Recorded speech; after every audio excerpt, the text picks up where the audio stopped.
The refugee station K-47 never slept. Lights stayed on day and night. Ships came and left every minute. Different alien species walked through long metal halls, carrying bags, cages, or nothing at all. Some were rich. Most were broken. Humans were rare here. Ethan Cole pushed a small cleaning cart down Corridor 9. He was a human, tall but thin, wearing a gray worker suit. His job was simple: clean floors, fix lights, and stay quiet. Humans on K-47 were not important people. They were cheap labor. Ethan did not complain. He just worked. That was when he saw her. She sat near the wall, knees pulled close to her chest. Very small. Smaller than most alien children. Her skin was pale blue, her ears long and soft, her eyes too big for her face. She held an empty food packet and stared at it like it might fill itself. Ethan slowed his cart. She was there every day. No parents. No guards. No name on any list that he could see. Most people walked past her. Some aliens looked at her with cold eyes, others with disgust. No one stopped. Ethan always stopped. He reached into his pocket and pulled out a small nutrition bar. Human-made. Not great, but safe. He knelt slowly, keeping his voice soft. "Hey, you hungry again?" The little alien girl looked up. Her eyes widened. She did not smile, but she did not run. That was progress. Ethan placed the bar on the floor and pushed it gently toward her. "For you." She waited. Then she grabbed it fast and held it tight, like someone might steal it. She ate in small bites, watching him the whole time. Ethan stood up and went back to work. He did not want to scare her. For weeks, this was their routine: food, quiet words. No questions. Until today. Today, something was wrong. When Ethan returned to Corridor 9, the girl was shaking. Her small hands were pressed to her side. Her breathing was fast. Her eyes looked wet. Ethan felt a tight pain in his chest. He crouched down again. "Are you hurt?" he asked. She did not understand all his words, but she understood concern. She nodded slowly, then she pointed to her chest. Then her stomach, then her back. Ethan frowned. "Did someone hit you?" She shook her head. Then she looked around, scared. Very scared. Ethan followed her eyes. Guards walked past the far end of the hall. Alien guards. Big armor. Heavy boots. When they were gone, the girl looked back at Ethan. She made a small sound, almost like a question. Then very slowly, she did something Ethan did not expect. She lifted her shirt. Just a little. At first, Ethan did not understand what he was seeing. Then his world stopped. Scars. Old scars. Thin lines. Thick lines.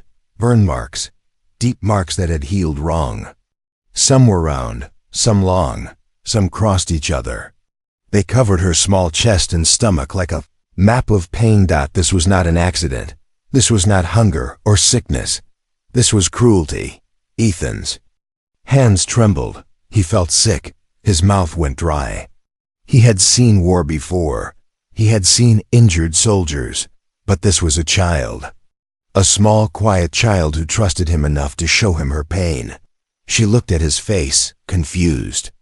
Maybe she thought she did something wrong. She quickly pulled her shirt down. "I'm sorry," Ethan whispered, though she did not understand the words. "I'm so sorry." His eyes burned. He wanted to scream. He wanted to punch something, someone, anyone responsible for this. But the girl was still there, still watching him. Ethan took a slow breath and forced his face calm. He smiled gently, even though his heart felt like it was breaking. "You're safe right now," he said softly. "I won't let them hurt you." The girl tilted her head.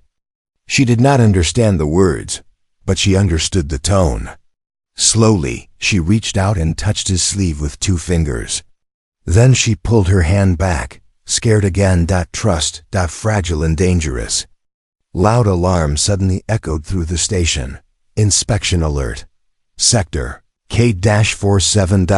The girl flinched hard and tried to hide against the wall. Ethan stood up. Fast. Guards were coming.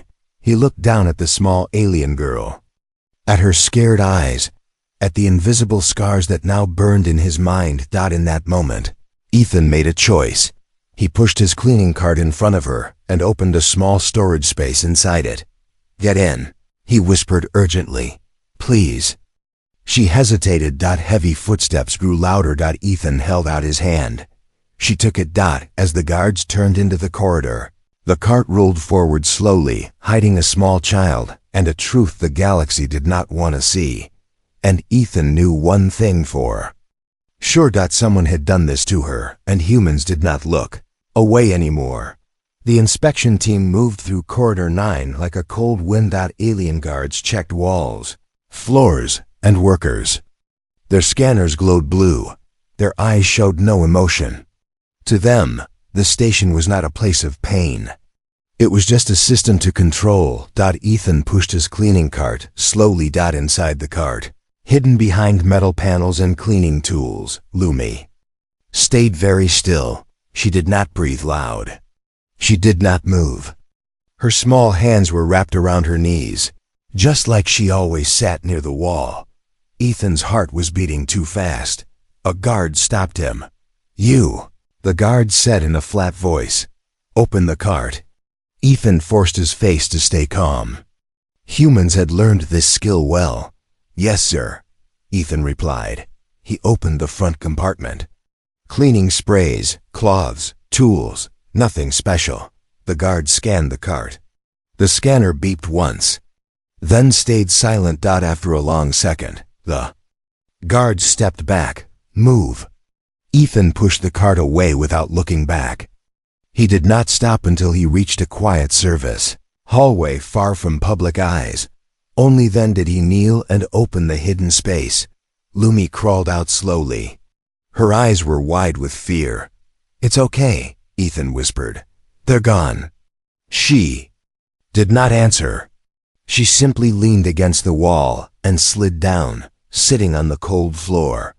Her body shook. Not from cold, from memory. Ethan sat on the floor too, keeping distance so she would not feel trapped. "You don't have to be scared," he said gently. "Not here." Lumi looked at him. Then she did something new. She pointed to herself. "Lou."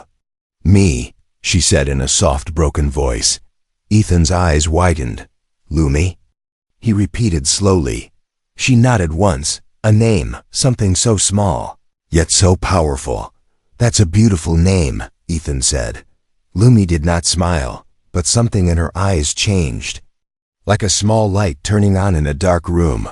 Later that night, Ethan brought her to an old maintenance room that humans used to rest. It was not official, but no one checked it anymore. He gave her warm food, clean water, a soft cloth to sit on. Lumi ate slowly. She watched every move Ethan made. Trust did not come easy.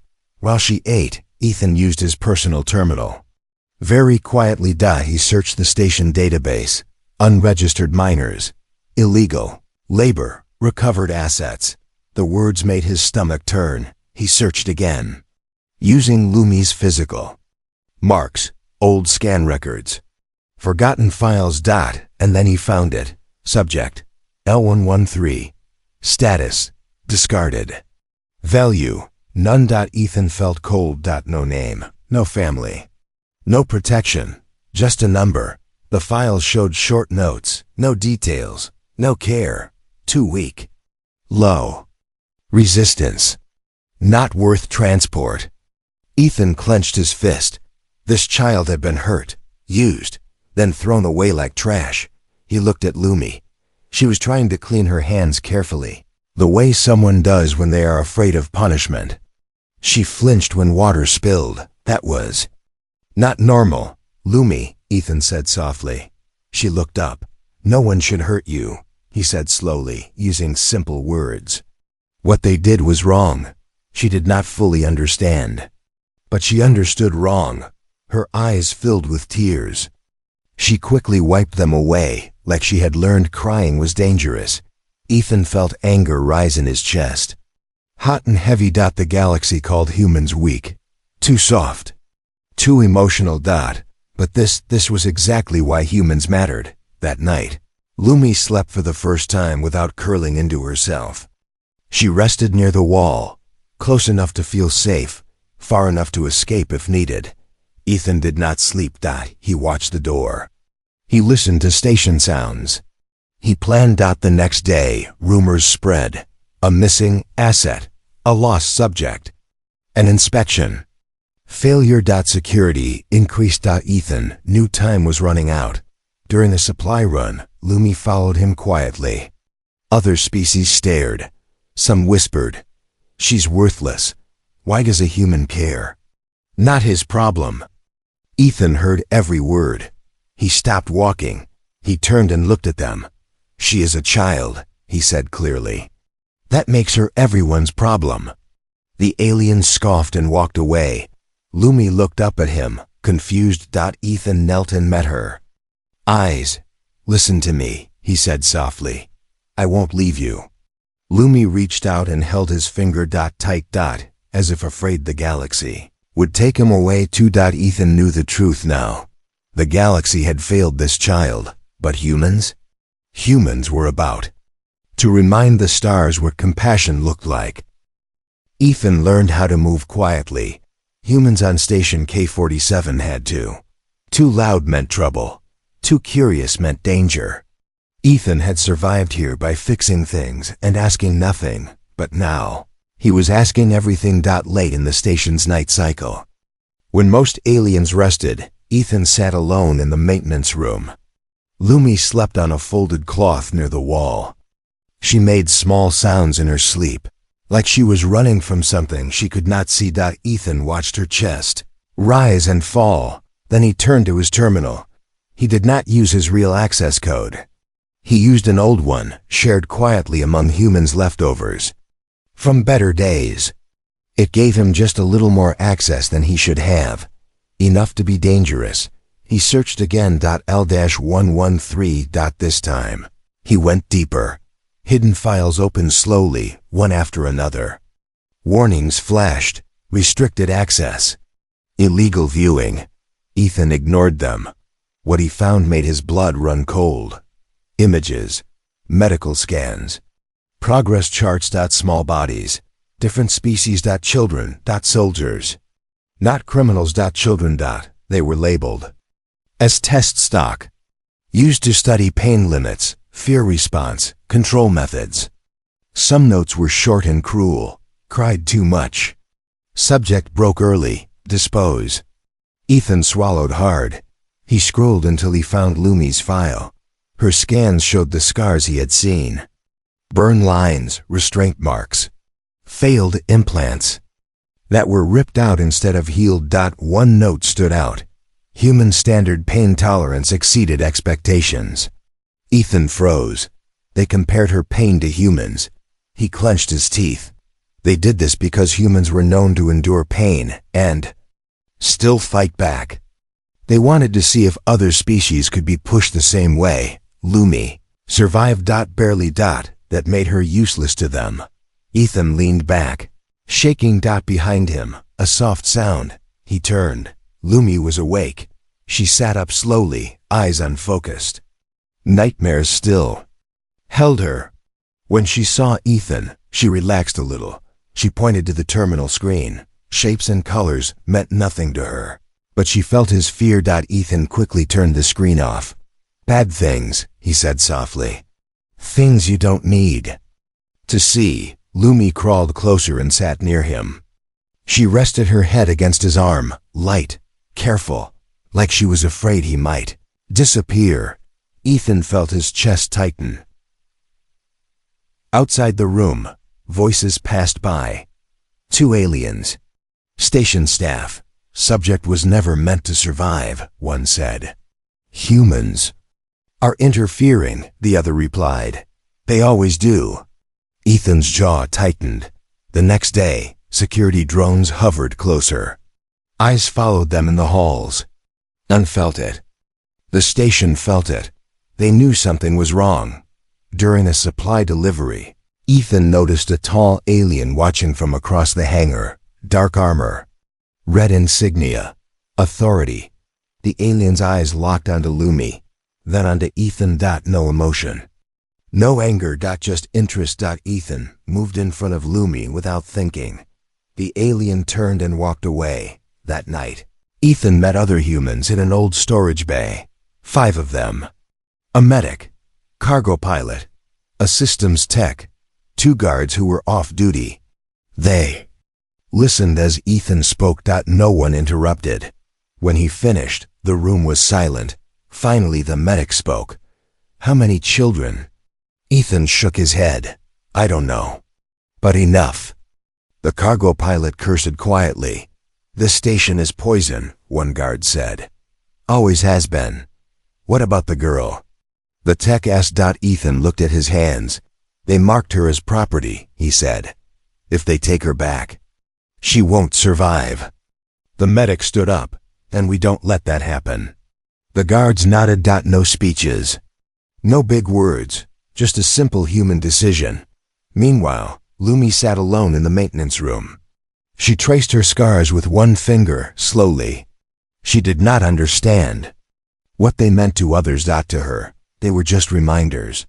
When Ethan returned, he found her sitting very still. Lumi, he said softly. She looked up. Then she surprised him. She lifted her shirt just a little again and pointed to the scars.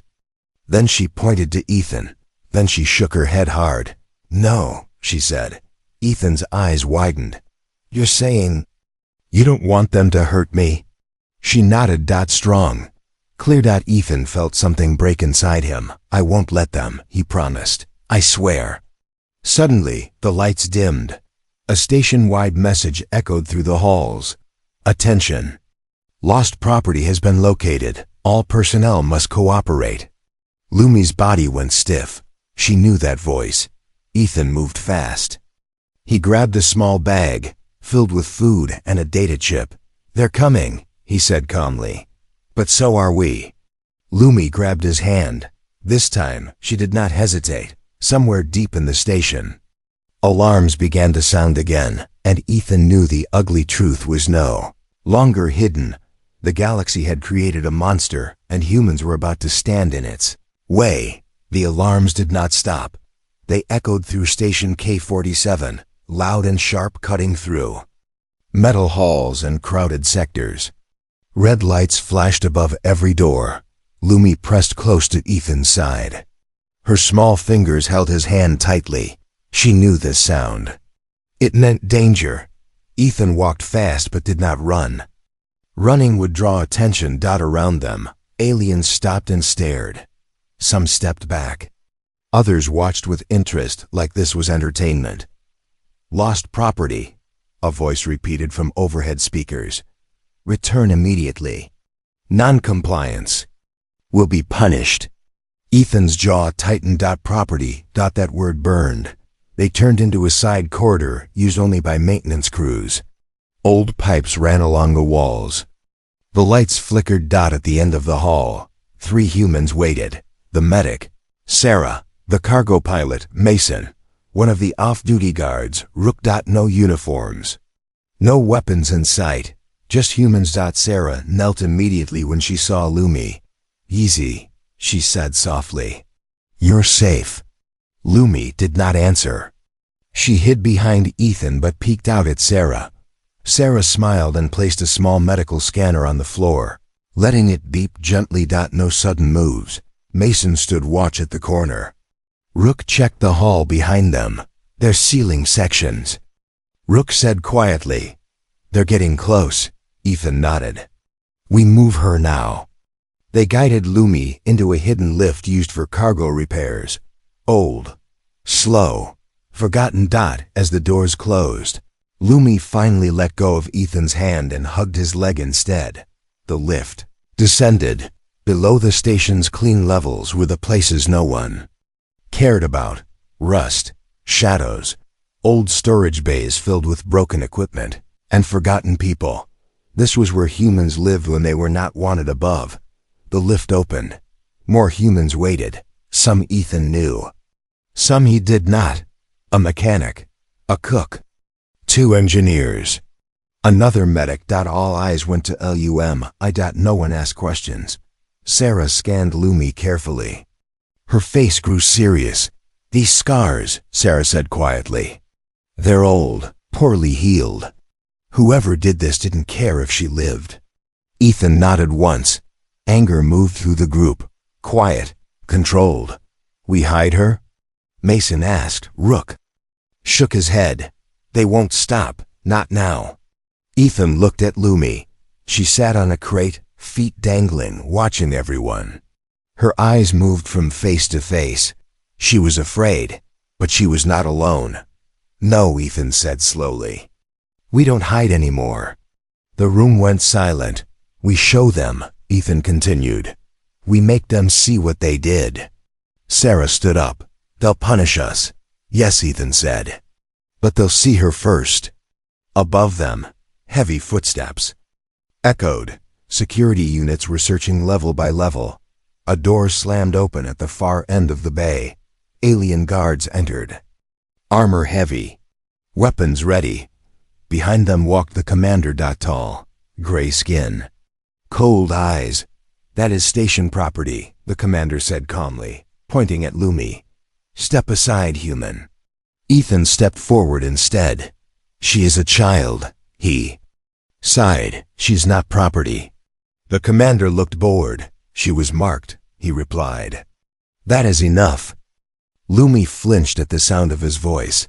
Sarah moved gently and placed a blanket around Lumi's shoulders. Lumi looked up at her, surprised. Ethan took a breath. "Look at her," he said loudly. The commander frowned slightly. "No," Ethan did. "Not stop. She has scars," he said. "Deep ones, old ones." "You did this." Murmurs spread among the aliens watching from behind. The commander raised a hand. "Enough." Ethan turned to Lumi and knelt. "It's okay," he whispered. "You don't have to. Only if you want." Lumi looked at the faces around her. Human faces, worried, angry, kind. Slowly she nodded. With shaking hands. She lifted the blanket just a little. The room went quiet. Even the guards froze. Scars covered her small body. No excuses. No lies. Just truth. The commander stared. For the first time, something changed in his eyes. Discomfort. Around them, cameras hovered. Someone was recording. Humans always recorded when truth mattered. Sarah spoke next. "She's alive," Sarah said. "That alone means she matters." One guard lowered his weapon slightly. Another looked away. "You broke the law," the commander said, but his voice was weaker now. Ethan stood tall. "So did you," he replied. The station speakers crackled. Unauthorized footage was already spreading. Across the station. Across the network. The galaxy was watching. Lumi lowered the blanket and leaned into Ethan's leg again. Ethan rested a hand on her head. Humans stood together. No shouting. No violence. Just refusal. Refusal to look away. And for the first time on Station K-47, the silence did not belong to fear. It belonged to truth. The silence did not last long. Station K-47 reacted the only way it knew how, with force. Metal doors slammed shut across the lower levels. Red barriers of energy blocked corridors. Security drones filled the air, their lenses glowing bright and cold. Lumi clutched Ethan's leg harder. Ethan did not move. Around him, humans stood close. Not in a line. Not like soldiers. Just close enough that no one could reach Lumi without going through them first. The commander's voice echoed again. Louder now. "This gathering is illegal. Step away from the asset." No one moved. A human engineer, older and tired-looking, stepped forward. "She has a name," he said. "Her name is Lumi." The commander turned slowly. "Names do not change ownership," he replied. Ethan felt anger rise, but he kept his voice calm. "She is not owned," he said. "She is hurt, and we are helping her." The commander lifted one clawed hand. Guards raised their weapons. Lumi whimpered. Before Ethan could speak, something unexpected happened. A human cargo loader moved forward, big, strong. His hands were empty. "If you want her," the man said, "you go through me." Then another human stepped beside him, then another, a cook, a janitor, a pilot, a medic. None of them were fighters, but they did not step aside.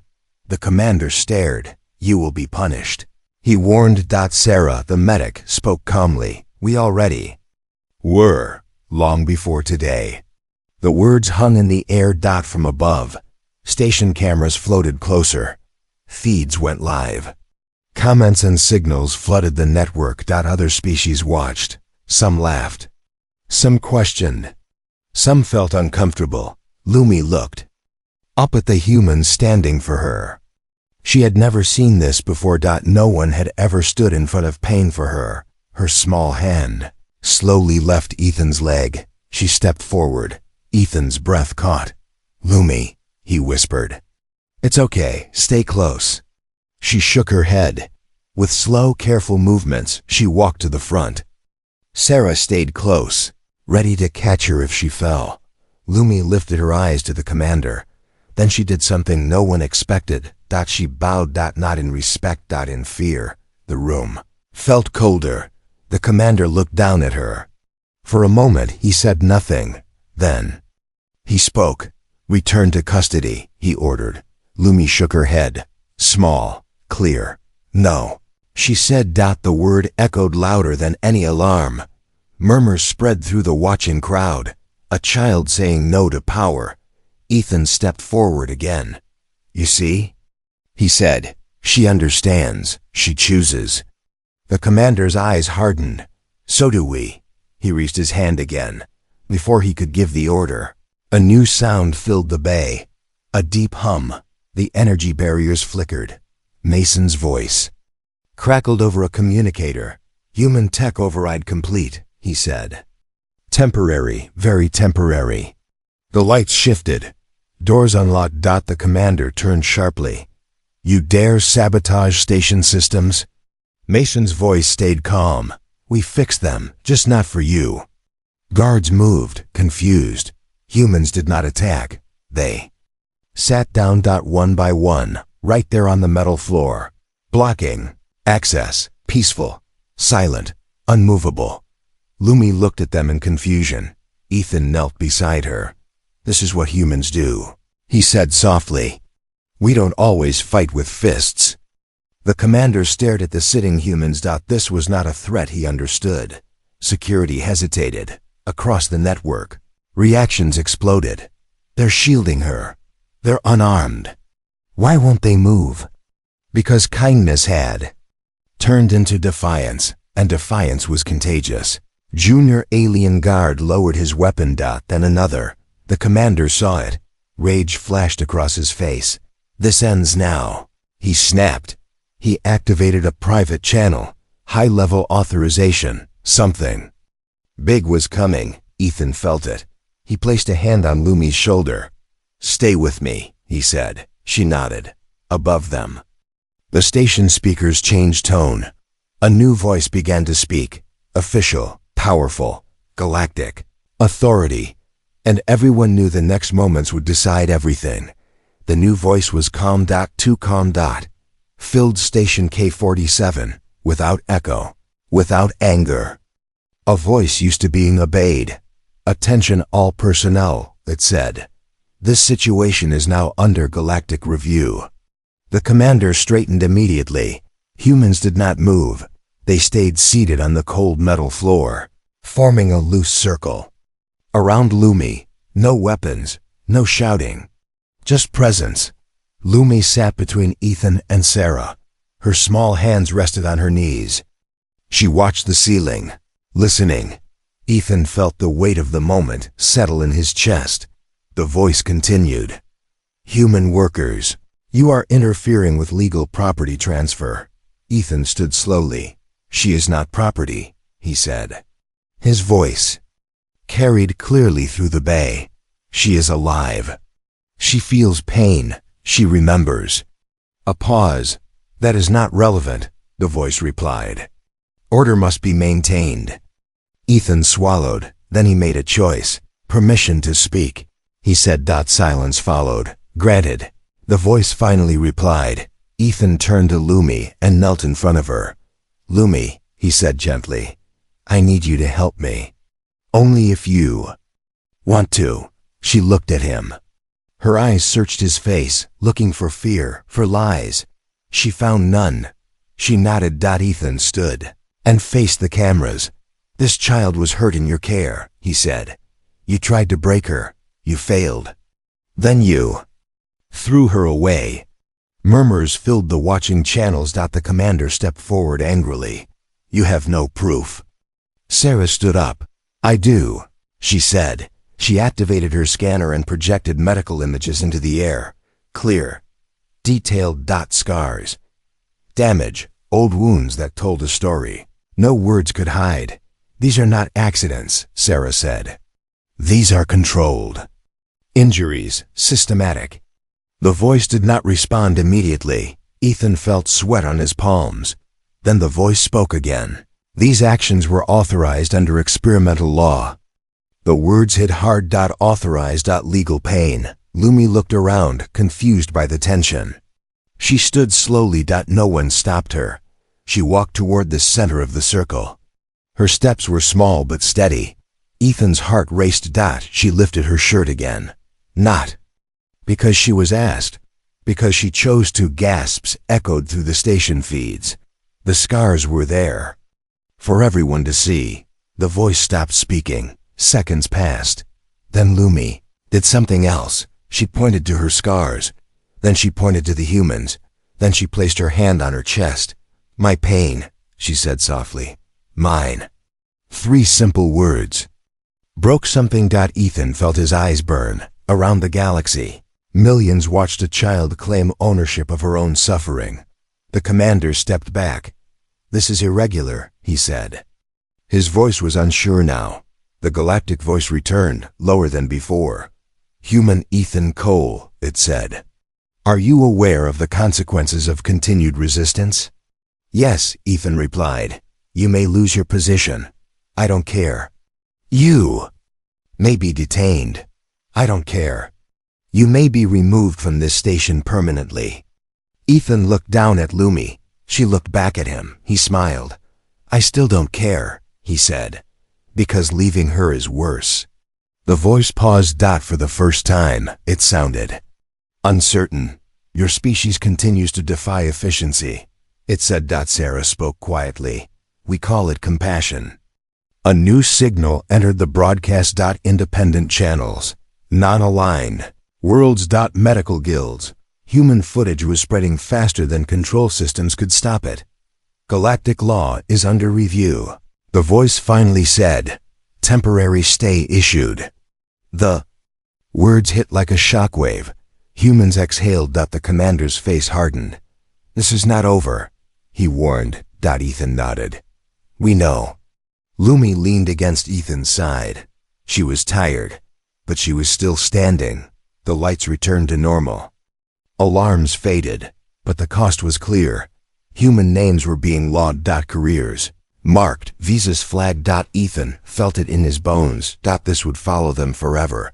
He knelt beside Lumi and wrapped his arms around her carefully. You did great, he whispered. She rested her head on his shoulder. Safe? She asked softly. Ethan looked around at the humans who had risked everything. Yes, he said.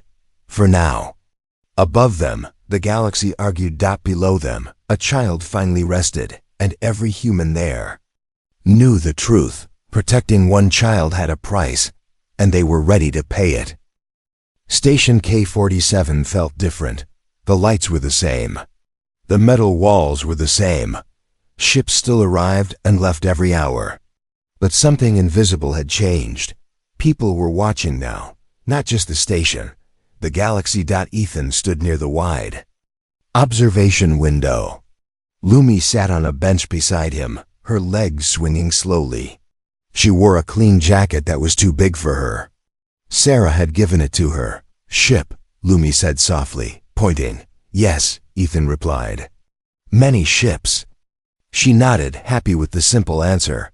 Since the broadcast, no guards had touched her. No commands, no alarms. Just distance. Careful distance. Humans were no longer invisible. A small drone floated nearby, recording. This time it was not controlled by the station. Independent media. Ethan did not like the attention, but he understood it. Truth needed witnesses. Sarah approached, holding a thin data pad. It's official, she said. Galactic Review Council voted. Ethan's chest tightened. And? Sarah smiled. A tired smile. They ended the program. All of it, every station. Ethan closed his eyes. Around the galaxy, files were unlocked. Facilities were shut down. Names were exposed, not because humans were powerful, because humans refused to look away. Sarah continued. Lumi's free. No ownership, no tags, no claims. Lumi looked up. She did not fully understand, but she felt the relief in their voices. Free? She asked. Yes, Ethan said, kneeling in front of her. Free. She thought for a moment, then she smiled. Real smile, the first Ethan had ever seen. Later that day, a representative arrived. Not armored, no weapons. Just a badge and tired eyes. We owe your species an apology, the representative said carefully. What happened was ignored. Ethan said nothing. We cannot undo the pain, the representative continued. But we can choose what comes next. He looked at Lumi. Does the child have a guardian? Ethan felt the weight of the question. He looked at Lumi. She looked back. She took his hand. Tight. Ethan swallowed. Yes, he said. She does. Silence followed. Then, the representative nodded. So noted. Paperwork took hours. Forms, scans, agreements. Ethan signed every one. At the end, the pad chimed softly. Guardianship approved. Species, human. Child status, protected. Lumi leaned against Ethan, already half asleep. Home? She whispered. Ethan smiled. Yes, he said. Home. They left station K-47 on a small human transport ship. Nothing fancy. Just clean, warm, quiet. As the station faded into the distance, Lumi watched it disappear. She did not cry. She did not look back. Inside the ship, she explored slowly. She touched walls. She sat on the floor. She laughed when gravity shifted slightly. Ethan watched her, heart full and heavy at the same time. The galaxy would remember this moment. Not because of war, not because of power, but because of one child. Days later, news feeds changed. Humans redefined protection laws. Compassion classified as strength. One child changed galactic policy. Ethan turned off the feed. He did not need headlines. Lumi curled up beside him on the ship's small couch. Ethan? She asked. Yes? Scars gone? She asked quietly. Ethan thought carefully. The scars may stay, he said honestly. But they don't own you. She touched her chest. I'm still me. Yes, Ethan said softly. You always were. She yawned. Stay? She asked. Ethan wrapped a blanket around her. Always. As the ship moved through open space, Lumi slept peacefully for the first time. No alarms, no guards, no fear. Just a human and a child, moving towards something new. Somewhere far away, the galaxy adjusted its laws and its conscience, and in quiet. Human records. This story was saved with a simple title. Humans do not save worlds. They save each other.